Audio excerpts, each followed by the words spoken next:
Alright, so guys, today I want to get to a lot of things, but I might not get to it all because there is quite a bit. So if I don't get to it all, I'll make a part 2 video tomorrow.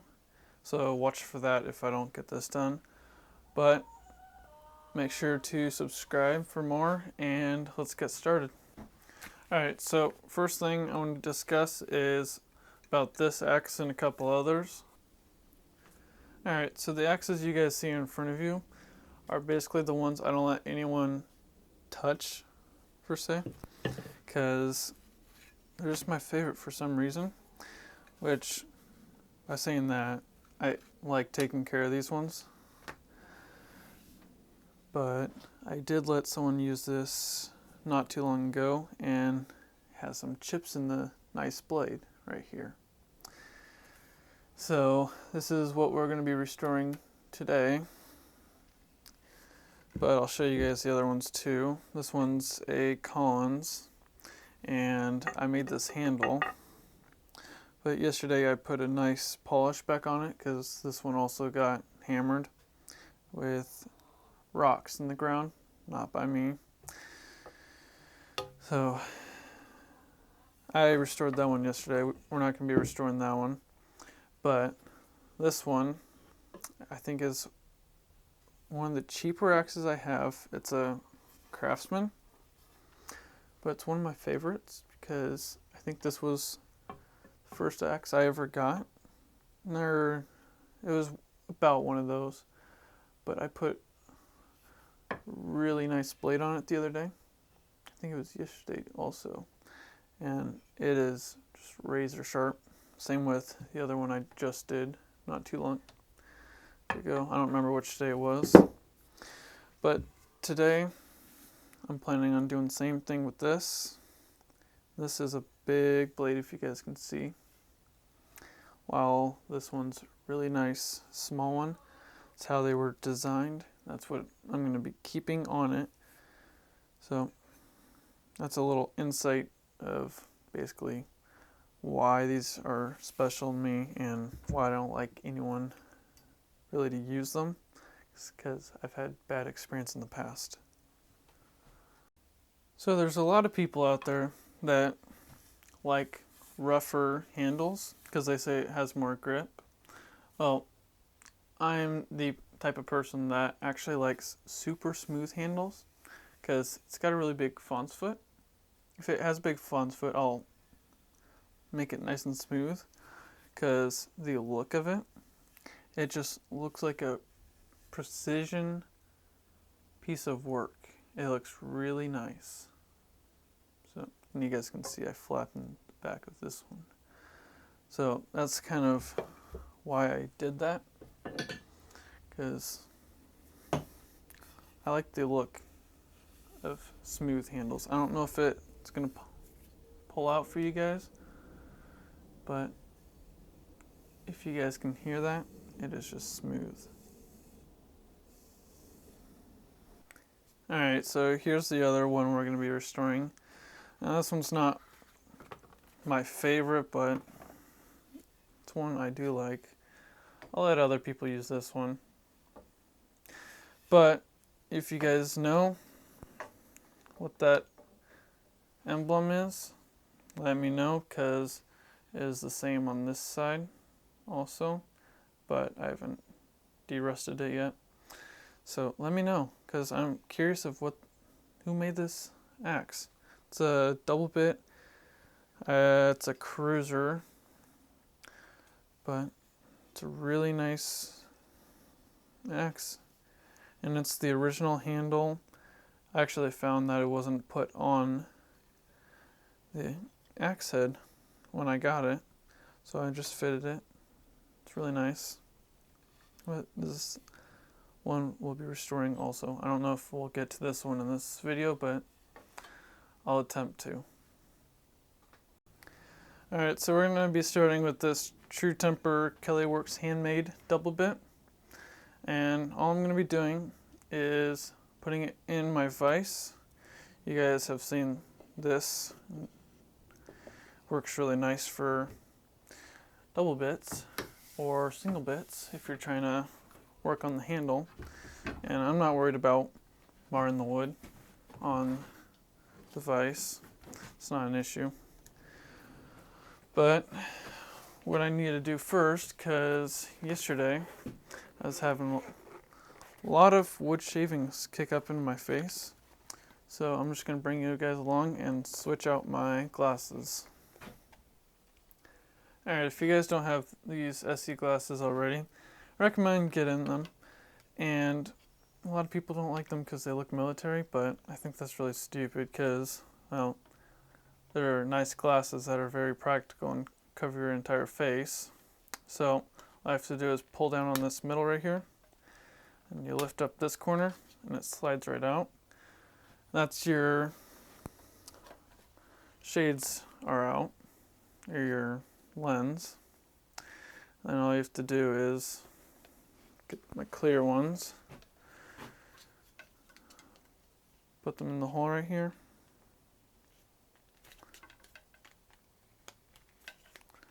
Come over here, put in this hole, pop this up, and click that in. Now you got some clear glasses. So it's a quick little fix, and if I wasn't looking through your camera to do this, I could do it a lot quicker, but that's not always the case. But these are my favorite glasses. Alright, so this handle's not too bad, but it does have some scrape marks from using, I think it was a rasp before I learned about the card scraper. And so I just want to get all these little nicks out, uneven surfaces, because if you guys were to run your hand down this, it would be a little bit on the bumpier side while going down. So I'm just going to take a card scraper, could easily use a knife. This is my favorite method. And we'll just scrape all the way down. And like I said earlier, how I like my nice handles that have a big palm swell down here to be really smooth. I'll take it to a 1000 grit, maybe 2000, depending on what I have laying around here. And I'll just clean up really nice, because I like the look of the old handles that look really nice. And this is a dark hickory. It might be just the shade of the hickory from the tree, I don't know, but it looks really nice. So if you guys wanted, you guys could easily use just a regular hunting knife. This is a really fat one, it's a Puma. You could scrape. This actually might be a better method, I don't know. I've had luck with the card scraper, but I like keeping my knife sharp, so I don't know.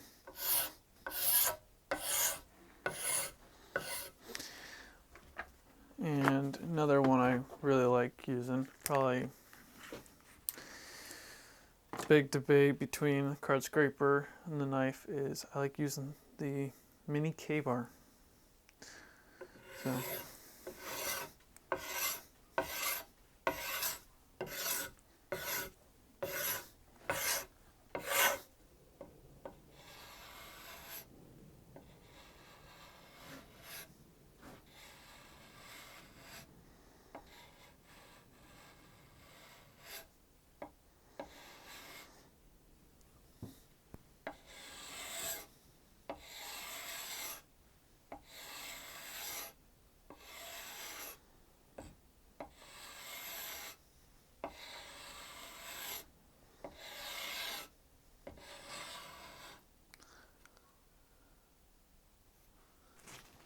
alright, so the handle's completely scraped down.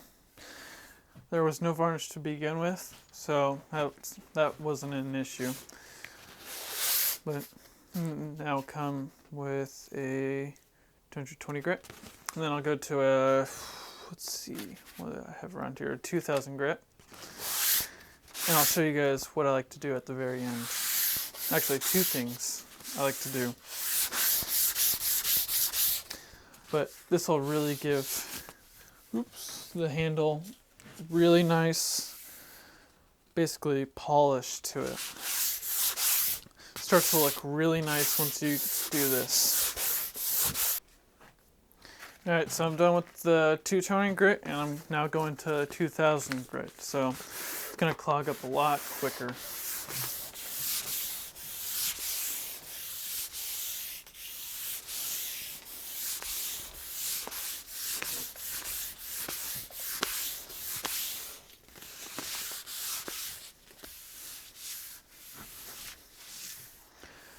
Alright, and then from there, I take some leather and I'll clean out the pores of the wood.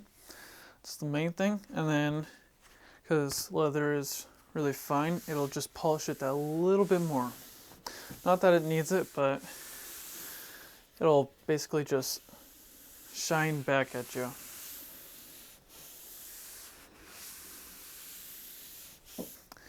And this is what I want to show you guys.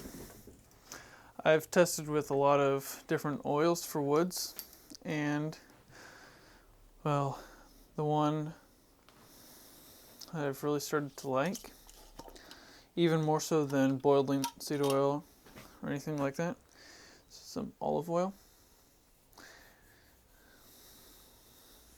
So we're just gonna apply this really lightly.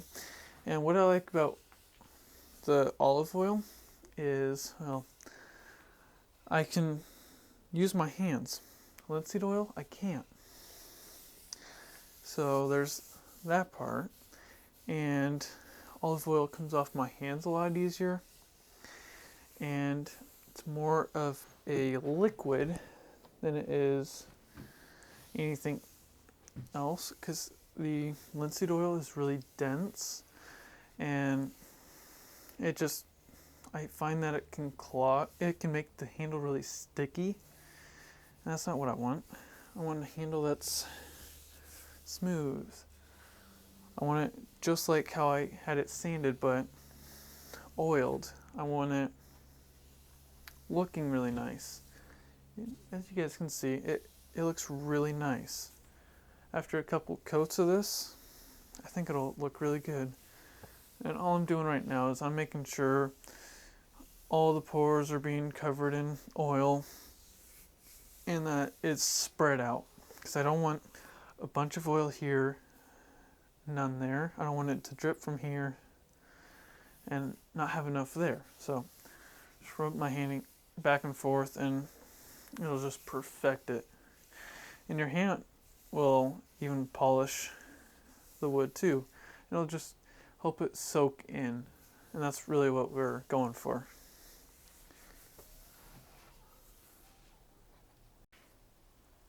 Alright, so while my handle is drying up and before we sharpen it, I want to talk to you guys about a few things.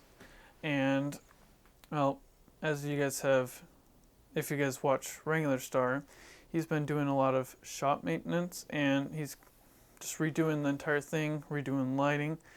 And if you guys look at Paul Sellers, you guys can go look him up if you haven't already.